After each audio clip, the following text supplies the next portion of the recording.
Are we rolling? Are we going? Great. Welcome, everybody, to the Kpush podcast. Some fucking 40th, 50th episode. I don't know. I can't keep track. Too lazy to look. Welcome today. If you're listening from the future, or if you're one of my friends watching, welcome. Today we have a bottle of Bacardi we're going to be using to not be sober. And I'm going to do 2 shots to get us started off, because sobriety is not something I encourage. It's not something I support. It's not something that I advise. I don't know how people do it. It's not for me, basically what I'm trying to say. It's not. And don't be. There should be a phobia for alcoholism. Alcoholism phobia? Alkphobia? Like homophobia? Transphobia? It's weird that we have like transphobia, and then we have homophobia, and then like for Jewish and for black people, it's just racism and anti-Semitism. Like, why are the other ones phobias?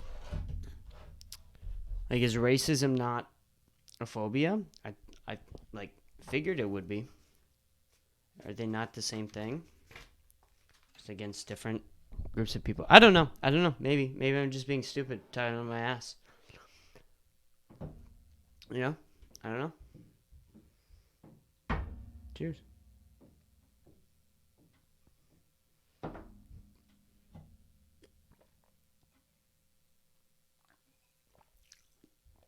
Oh, yeah. Oh, fuck me.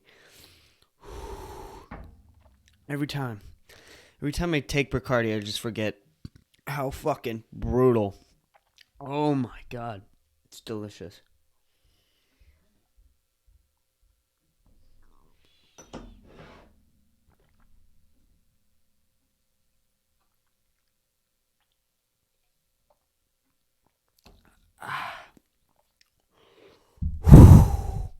Woo! Yeah, buddy. We got a special episode for you today, my friends. Today, we got a long list of things to talk about. And you're catching me after I meditated, after I worked out. This is me, like, calm. This is me on, like, a good day. All right? So, you're getting me on a good day. Crazy as fuck. We're going to start out with Michelle Carter, because my class has been watching this HBO documentary about Michelle Carter. Now, if you don't know who Michelle Carter is, it's a story that took place right here in Massachusetts. It took place in, like, Plainville, and, like, another fucking town. I don't know. Somewhere, like, around Easton. But it's this story about this girl who basically told this kid to kill himself, and then did. And, like, while he was killing himself, he gets out of the car, they make a phone call, and then they get back into the fucking car. Or because she told him to. She told him to get back in the fucking car, because that's the way he was killing himself. I'm really not that good at explaining stories when I'm 2 shots in. It's not a good move, but it helps with the funny and the awkwardness of a podcast. And I feel like you're just not insane enough. If you, like, doing a podcast alone, you have to be a little bit insane. But that's besides the point. So, this kid was killing himself through gasoline, like when you hook up the carbon monoxide and you stick, like, the tube into the car through the exhaust. I don't know what these things are called. He was killing himself through his car. So he gets out of the car, and then the girl tells him to get back in because he calls her, and she answers him, yada, yada, yada. This girl got, like, 9 months in jail. she got, like, 9 months in jail, and, like, this was a very, very documented case where this girl was basically helping him plan out the suicide, asking him when he was going to do it. And watching this documentary is so beyond fucked up. Like, this is a beyond fucked up story. They get into like some really kinky shit. The couple turns out that they almost had like this Romeo and Juliet fantasy with like suicide and whatever. And there was text messages going back and forth about the girl saying how she wanted to be there while he killed himself.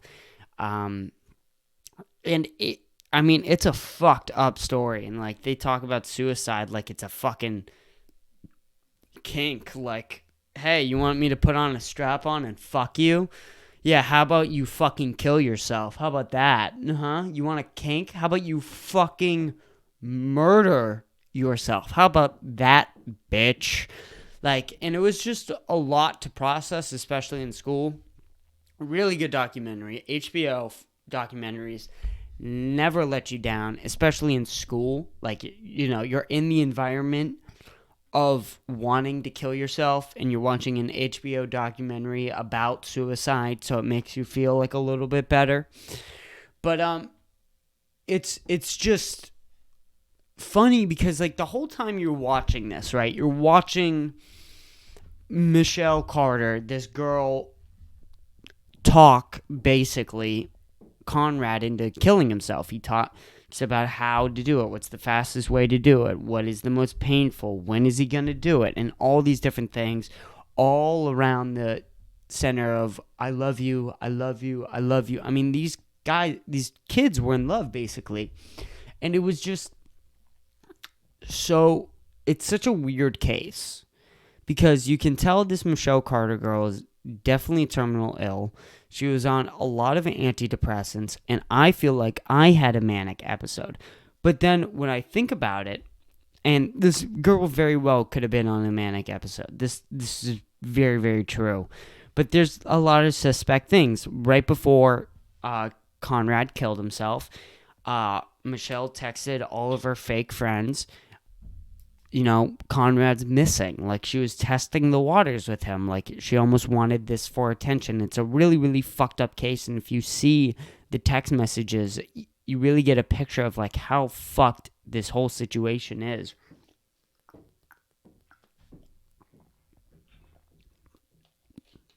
Now, I have a lot of jokes in this case, so I'm going back and forth between trying to make jokes with this case and when's the right time to make jokes, and also trying to legitimately explain the case. So the thing is, and like the whole like kind of plot twist in this HBO documentary is that there was no record of what was said on the phone call. So leading up to Conrad's suicide, Michelle Carter texts all of her friends and says Conrad's gone missing. Also leading up to that, Michelle is texting Conrad, when are you going to do it? How are you going to do it? What do you think is the best way to do it? And making sure it's somewhat painless, and not only more painless, but also effective.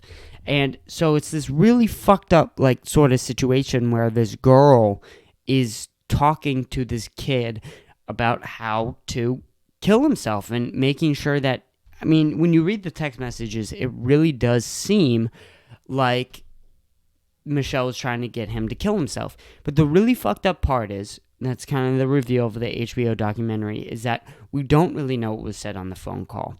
We know that Conrad got out of the car while he was trying to kill himself, makes a phone call to Michelle, and then goes back in the car and proceeds to die.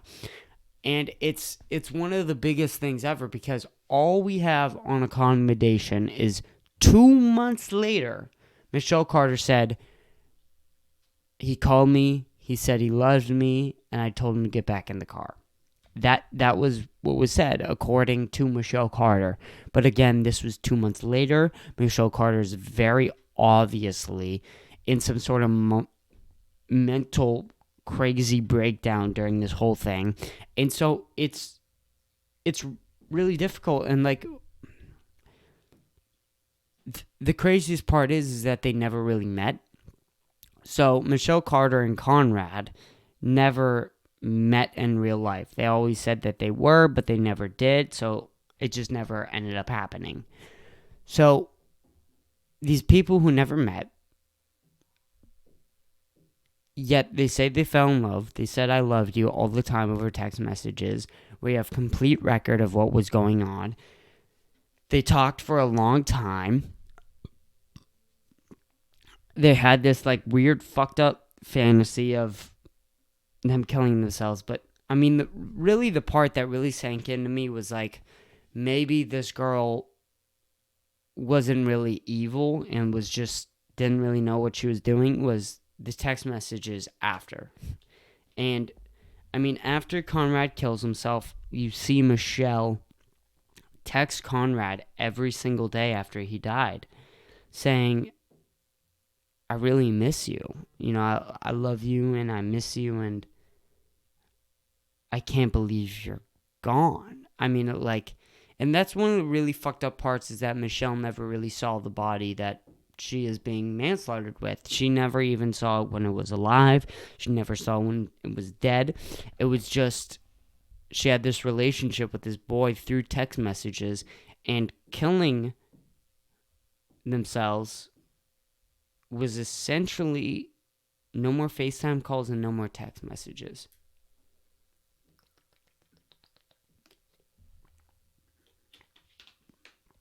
And that's really, really fucked. Like, when you think about it, like, when you have a relationship with someone over the internet, the only thing that changes is no more text messages and no more phone calls. Like, you never... Because, like, when you meet someone in real life, you get to touch them, you get to physically feel them, you get to see them, you feel their presence. And then when they kill themselves or they die, they're gone. That presence you'll never no longer feel again, and maybe unless you're around the corpse. But, I mean, they're gone. When you have a relationship with someone over the internet, they're just don't answer your text messages. And it's so crazy that like type of relationship can exist today, because it's never existed before. Ever. That's never been a thing in humanity ever, is that you have a relationship where you just text each other and talk on the phone, because they only really exist inside your little box in your pocket, and then one day they just never respond. And so it's really weird to see, like, you know, like someone have a relationship and then that relationship end, but, you know, physically in the real world, nothing changes. It only changes in the internet box. Now, along the same line, I have a couple, like, real things that I want to say that's, like, really important to me and that I think should be addressed. Is like,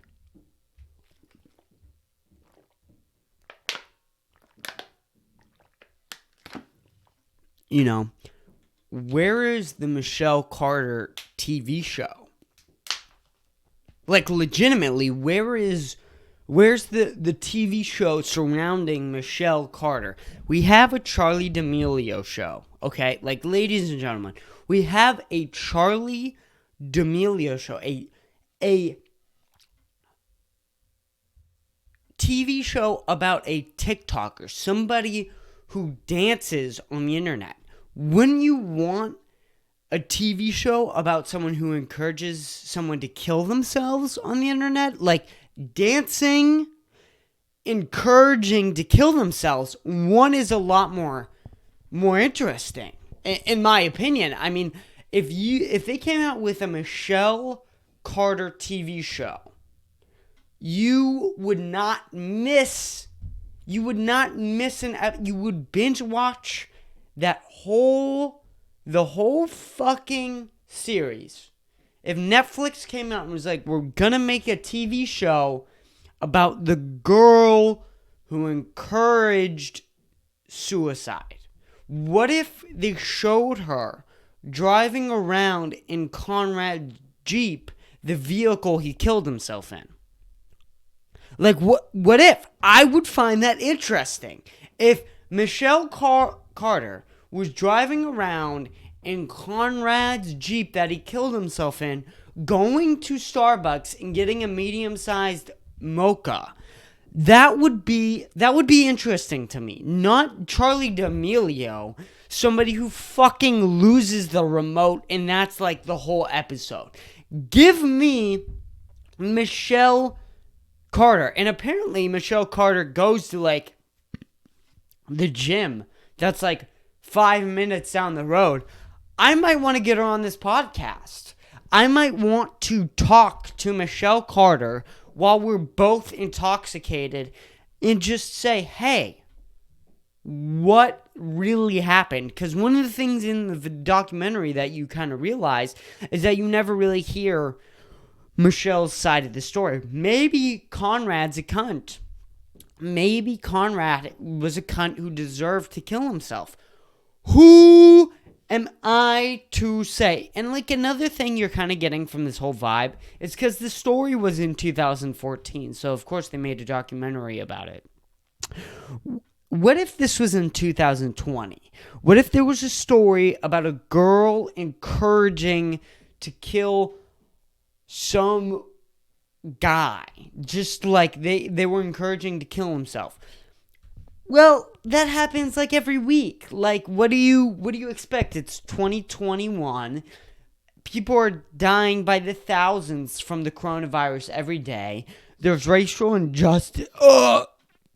Racial injustice that people care about now. We're about to enter World War III with China. And there's concentration camps in China. The news is fake, and everyone who's a global leader is a lizard. Like, it's like, who cares if somebody encouraged somebody else to kill themselves? Like, who the fuck gives a shit? Like, could you imagine this story being big in 2021? Like, think about it. 2014... a girl encourages a man to kill himself. That's top news. That's HBO makes a documentary about it. Who gives a fuck in 2021? Realistically, like, who cares? Like, that's almost like the nice part of the news. Like, that's like the well story. That's like the good, feel-good story of the day, is that like a girl encouraged a man to kill himself. Like, that's like, yeah, fuck the patriarchy. Like, it's really, like, puts it in perspective of how long we've come in just this short amount of time of 7 years, from 2014 to 2021, where it's like this news story that was like the most discouraging story of like 2014, where HBO had to make a documentary about it, to like 2021, where I don't think that like a day would be spent on this story. Like, I don't think that like anybody would give a fuck about a girl encouraging a man to kill themselves. Like, I don't think that would be even on the option of like I feel like if you brought to this story to like your head boss and you worked at like the New York Times and you were like, boss, listen to me. We got this story about a girl encouraging to kill himself. What if we spent like 3 days on this? 3 days on this story. They look at you and be like, you're fired. Pack your shit up. Get the fuck out of this office. Why the fuck are you looking at me still? You white fucking wigger. What do you have to offer me? What do you have to offer? Like, legitimately, what the fuck do you have to offer me? You're gonna come in here with this fucking piece of shit story? Really? Get the fuck out my office. I don't want to see your face again. I don't want to hear your fucking lips move. I don't want to fucking see your face in this city again. Get the fuck out my... Like, could you imagine? Could you imagine? And then another part of me is like, this is only a story because it's a white male. Like, let's be honest here. Let's be realistic about this situation. Nobody would ever give a fuck if this was like oh, a white girl encouraged a black male to kill themselves. Like, I'm pretty sure on Fox News they'd be like, good. So let's celebrate this girl. Very, very good person. Let's commemorate her.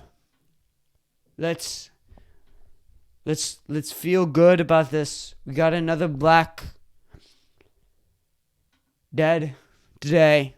They encouraged to kill her. Like, really? This is only a fucking story. And it's like that fucking girl who's missing. I don't know. In the fucking national park, this girl who gone missing by this white male. This is only a story because it's white people. No one gives a fuck. Take, like, a fucking daily black person in Chicago. Like, they're going to have 10 more stories more interesting than this one per day. Like, a girl supporting to kill a man to kill themselves, a black man in Chicago looks at that story and goes, yeah, that's a hard week. That's a rough week, I guess. It's not, there'll be some worse the next week. Let's be real here. There are bigger problems. I'm done with this topic. I'm done with talking about Michelle Carter. In the future, when I release this and make this public, I hope Michelle Carter comes on the podcast and, talks to me about encouraging a man to kill themselves, because I think that it would be, look, there's levels, okay? There's Joe Rogan, okay? And then there's me, okay? I do not have the privilege of saying no to Michelle Carter, not saying, well, I don't know how people are going to take this. I don't know if it's a good idea. No. If you get Michelle Carter on a podcast, you get Michelle Carter on a fucking podcast. There's no... What if she got me to kill myself on the podcast? What if we were recording a podcast and in the middle of a podcast, she's just like, Chris, no, listen to me. Chris, I know you're feeling pretty good right now. I know you've had a lot of problems with suicide that you've overcome. I know you have a strong drug addiction that you're not proud of. What if, now, just spitballing here. What if you killed yourself? And I'm like, Michelle, please. Like, I don't think that it's a good idea to... Shh. Chris, listen to me. I think it would be a good idea if you slit your wrists and died. Really? Would it be a good idea? Chris, yes, it would. It would be a good idea. I think you should drink bleach on this podcast. While it's recording. Huh? Really? You think I should? Yes, Chris. I think you should go get a noose. Go get a noose and just hang yourself on this podcast.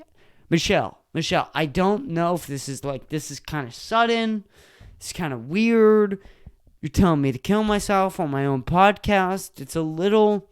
Chris, I know it's a little sus. And look, change is always hard.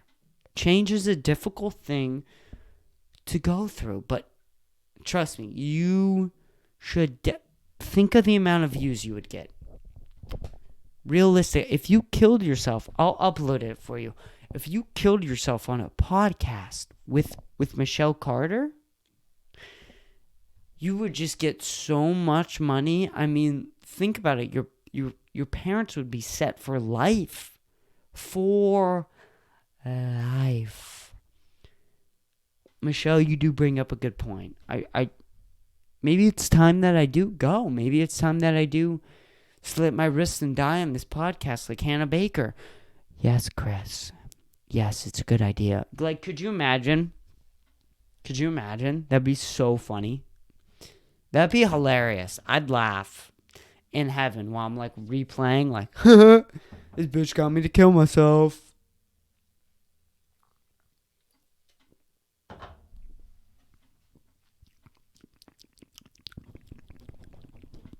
What else? What else do we have to talk about? I'm moving on from Michelle Carter. She got her enough. Oh my. Alright. I gotta be careful. Gotta be careful here with this subject. Someone drew a swastika in the Oliver Ames restroom. That's right.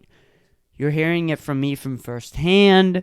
Someone thought and decided that it was a good idea to draw a swastika in the Oliver Ames restroom. That was like, people thought about it, it digested through the brain, and they were like, I'm gonna, like, you might wake up one day and be like, oh my God, like, I'm gonna go work out. Like, I'm gonna go get my homework done. I'm gonna go have a really good day at work. Somebody woke up from their bed and was like, you know what I'm gonna do?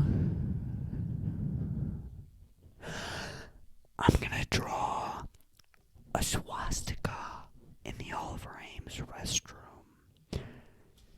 I mean, this guy must have felt really fucking tough. I drew a swastika in like the 7th grade. This man's coming out sophomore year of high school, 4 years later, and it's like, no, I'm gonna draw a swastika in school. Nice. Like, nice kid. I don't really know what to say about this without getting trampled on by everyone ever in the community, because it's such an offensive topic. And like, even from the right, like, the right is like, you shouldn't, like, I'll be like, you shouldn't draw a swastika, and the right will look at you and be like, that's offensive. That's for speech. Why can't I draw a swastika in the Oliver Ames restroom? I think that it's a good idea. And I'm like, well, I don't know if that's a good idea.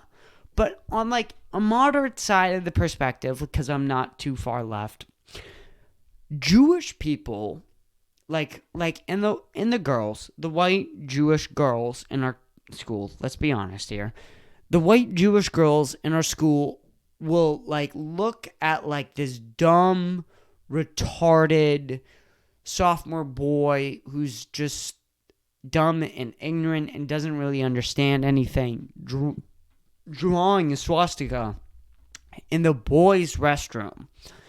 Like, white Jewish girls from Easton will look at that and be like, we live in Nazi Germany. The end is here. Like, we're gonna have a Holocaust in a matter of months. Like, it's over. Like, I'm gonna be burned alive. It's completely done. One boy drew a swastika in the Oliver Ames. It's over. It's done. I don't feel safe coming to this building anymore. This man's gonna hop out and shoot me. And it's like, listen, if an school shooter comes to Oliver Ames, which it probably will happen, he's going for everyone.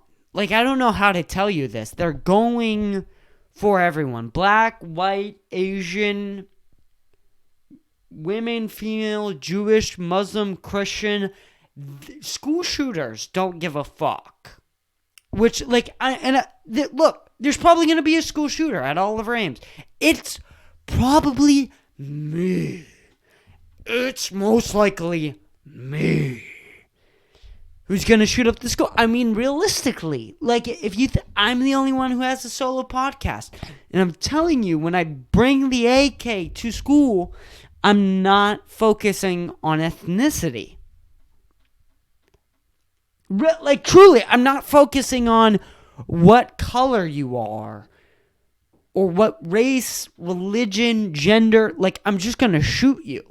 And this is what people don't understand. It's like, they're like, oh my God, I'm going to be more targeted. No, dude. Like, if somebody's insane and is willing to kill someone at school, but like also these Jewish, kids at our school are like acting like they live in Nazi Germany. They want to act like, oh, the suffrage is real in Easton, Mass. Like that's real.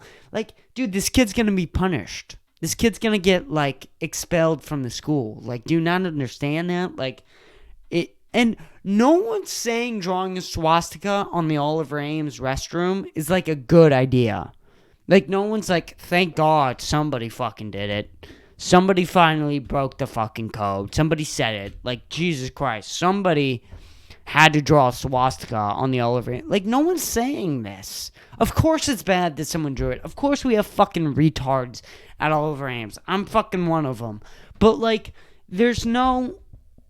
you don't live in Nazi Germany. Like, we're very far from Nazi Germany. And a lot more people than not think that this is a bad idea. Like, a really bad idea, including myself. I don't like that somebody drew a swastika in school. I don't like that I drew a swastika on my own property and thought it was a good idea. But when you're ignorant, when you're dumb, when you're stupid, when you're retarded, you just don't think about these things. When you're truly mentally ill, when you're an alcoholic, in whatever, like, you're just not thinking about what could this do to the Jewish community. And the Jewish community doesn't seem to see that, and they are just like, these are done by Nazis. This is done by the reincarnation of Hitler himself. And I'm like, look, you gotta slow down a little bit. Like, you have to understand the situation at whole. And again, like, for me being a moderate, I'm right in the middle. I think this kid should have to go to Jewish training camp. I think I should have had gone to Jewish training camp. I think you just have to be more aware of what you're doing, of what you're saying, and about what you're affecting people. And know that that's not a joke. Know that there's no really artistic nature in drawing a swastika. There's just not. But, like, and it's not funny. Like at the end of the day, like, when a joke isn't funny, there's not really much to compensate it with. It's just not funny. But, like, acting like you live in Nazi Germany during the 1940s is like, okay, look, I agree with you to a certain point, but calm the fuck down. Like, you're not a black woman in America. And this is, like, part of the problem is, like, Jewish people complain more than black people in America. Why? Why would Jewish people in America complain more than black people? We didn't have the Holocaust here. Black people in America had to go through 150 years of slavery. Not 10, not 20 years of fucking concentration camps, which, if you pay attention today, people don't really give a fuck about concentration camps, because if they did, they would give a fuck about China. And if you draw Stalin, no one gives a fuck, which Stalin also had concentration camps for Jews, but no one gives a fuck about that. But if you, like, say this, like, hey, maybe African Americans have it harder than Jewish people in America, when, if you look at the statistics, is 100% true, people are like, that's offensive. Are you fucking nuts? Like, are you fucking crazy? Look at what the things of America has done to African Americans. Like, think about it. What has the only reason why Jewish people are in America is because they escaped Germany. That's the only reason why Jewish people are in America. It's because they came here for freedom.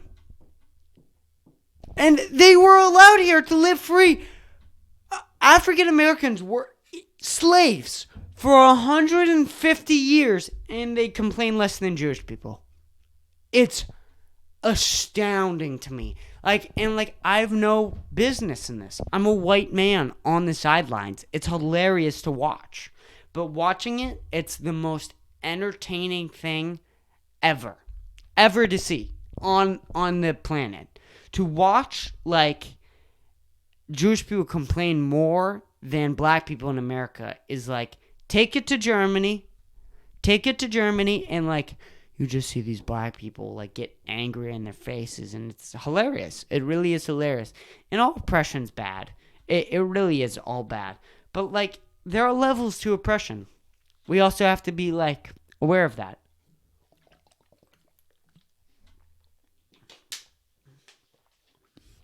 Again,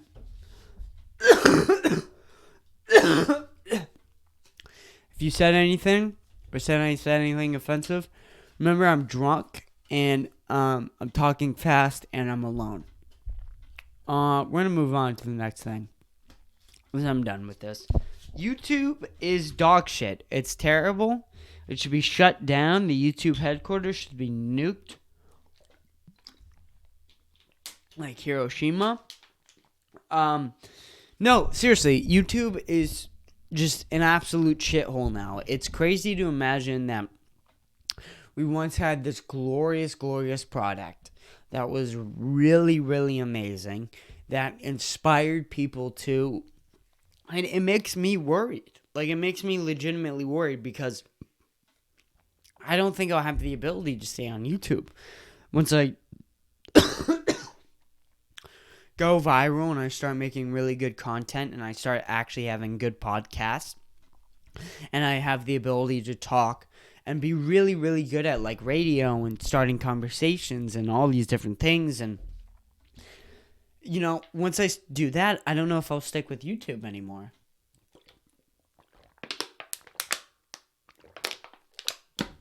Because so far, no matter what, realistically, no matter how bad the creators of YouTube have complained, and you just hear these YouTubers today complain about how bad YouTube is and how it used to treat them and how it treats them today, it just breaks your heart. But truly, like, as a consumer, I've never been disappointed. I've never been disappointed with the algorithm, with the layout, with anything, and now I am. Now it's just a shit show. Specifically the ads on YouTube today are so fucking terrible. Like, actually the fucking worst. It's like watching live television now. It's like watching cable television. Because the problem is that a lot of videos are being demonetized. And when a lot of your videos are being demonetized because you're pussy, you have to add more ads. So now you're getting 45 10-minute ads where you can hit skip ad, which is like this backdoor bullshit loophole where you can be like, well, you know, it's a 45-minute ad, but, you know, you can skip it. So what's the fucking big deal? The big deal is when you're listening to a podcast and all of a sudden, out of fucking nowhere,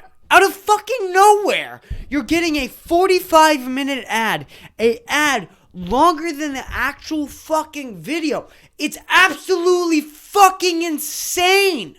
And the fact that people aren't going to take this, people are going to start to leave YouTube. And for me, as somebody who wants to grow and create things and get a fucking following, it's concerning because I have to look through alternatives. And all the good content creators, all the content creators from 2016 who have stuck with YouTube time and time again, every time they fuck them over, they all have sponsors now. So now you're getting a 3-minute to 4-minute sponsors. And if you have a podcast, it's like fucking 15 minutes of sponsors, which is fine. I understand these fucking creators need to make their fucking money. But the idea that you're going to watch YouTube have 10-minute ads to 45-minute ads and also have double ads now. So now you're getting double the ads because most of the videos aren't monetized. So now when you click on a YouTube video, you have a chance of getting 2 ads. An ad that is 10 minutes to 45 minutes on top of sponsors through the creator. What the fuck is going on?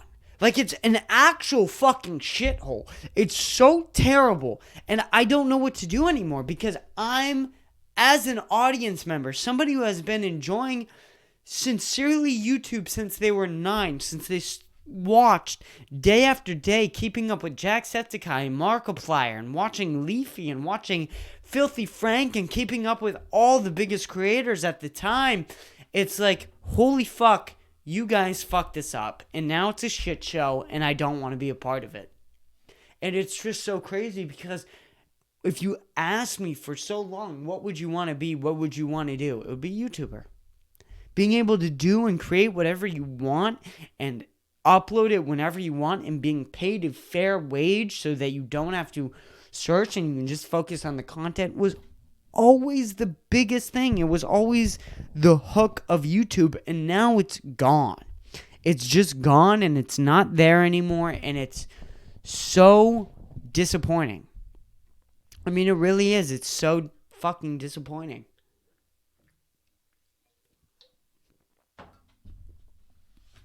And you just don't know what to do.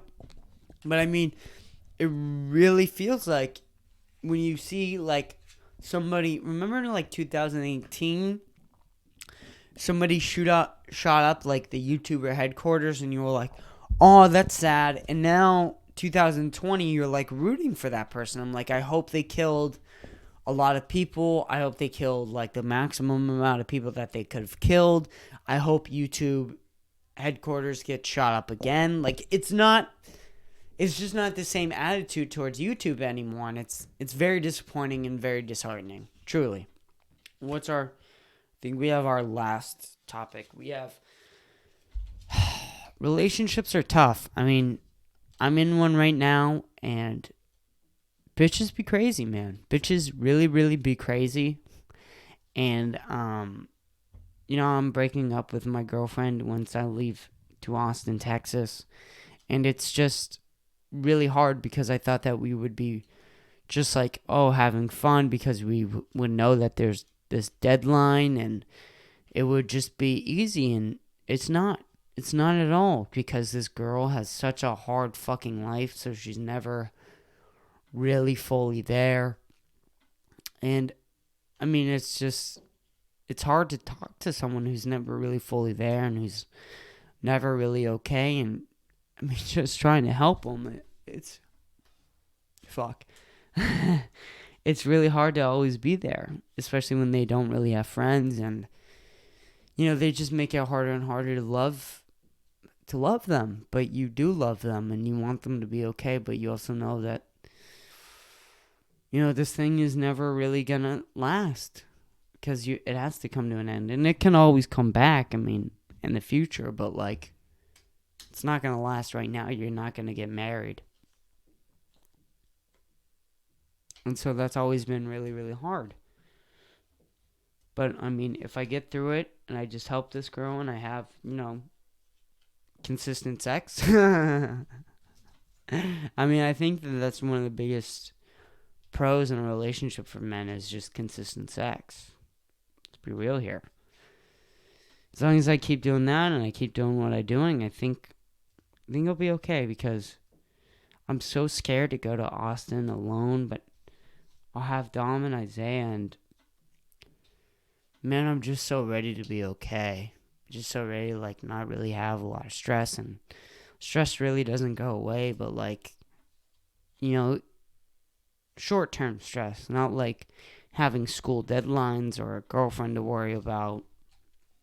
I mean, you have bills to pay and shit like that, but like, I feel like that's not that hard compared to working at school and also trying to do a podcast and then having a job on top of all those things. It's just, it's a lot. It's a lot. And being in a relationship is a lot, and I didn't think or expect to have it that much, and I don't really know if I'm ready for it, if I'm equipped for a relationship. But I'm kind of ready to just hold it out, because I think I'll learn a lot. But also, am I lying to myself? Do I really just want this relationship to be over? It's always a really hard thought, but like, I don't think I do. When I get like fucked up and I think about it, I'm like, bringing up with her is good. And I don't really want to. So I like her a lot. I only have 9 more months with her. I have November, December, January, February, March, April, May, August. I have 8 more months with her.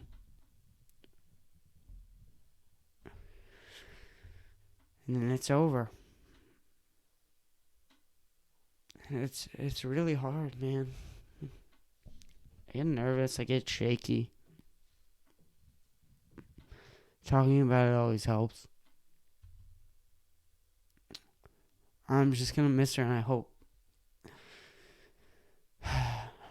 I'm not even worried about myself with the breakup. I'm really not. It's not even like that. It's just, I hope she's okay, and my girlfriend has a really hard home life. It's really, really bad, and I don't know how to control it, and I just hope, she's okay. I mean, really, I just hope that she's okay and that she'll survive and that we'll be friends or we'll be girlfriend and boyfriend again. I don't know. I just hope she graduates high school and ends up coming out with the least amount of pain. But also, I can get through this. Because I've gone through so much and I've gone through so much worse. And I've dealt with a lot before in my life. And I don't know why. Maybe I'm just a little bitch or having a little depressive episode, but fuck that. I've dealt through so much before. I've never really noticed how bad Liz's life is at home. Now I do, and I feel bad. But what can you do? There's really nothing you can do. So you just enjoy it for the moment and get through. And this is going to make you a stronger person getting through this. You know that getting through this is not going to be easy. But that also, it's going to be a lot, easier in the future to deal with things. And this is part of becoming adult, and you're 18 now. It's time to mature. It really is. And so all those things together really help me. And there's going to be a lot of change this year. But, I'm just going to have to get through it. And I'm going on stage Sunday for the first time ever. And I'm really, really nervous for that. But I'm so excited for all these things. I'm excited for how these things will turn out and, what's going to happen. But I'm also just like, rip the Band-Aid off. I want to see what happens. I want to see how things turn out. And you really can't, because you're just kind of stuck in this echo chamber a little bit. But you know everything's going to be okay. Because it always is. Because everything is always not okay, but always you get through. That's all you can do. And today has to be a shorter podcast because I got problems. I got plans. With Nassim and Dom to hop on PlayStation, and I just want to say, hey guys, get through. Really, you'll be able to do this. I got through middle school. I never thought I was going to get through middle school. I got through the first 3 years of high school. I never thought I was going to get through the first 3 years of high school. And I don't think I can get through this, but I know I can. And on the other side, you're going to feel so fucking good. On the other side of things, you'll feel so fucking good. So, I'm just ready for my life to start. I'm excited. I'm nervous. I'm scared. There's so many emotions, and my emotions are so big. It's hard to even describe them, but I'm like everything.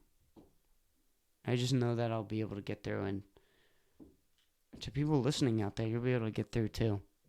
Always, no matter what you're doing, what you're going through, you'll be able to get through. And that's all from me, guys. I gotta go. It's time for me to hop on PlayStation and continue to drink. Alrighty then, ladies and gentlemen, it's been a fun podcast, but every podcast has come to an end. Love you, everybody. Thanks, Fockers. Peace out, guys.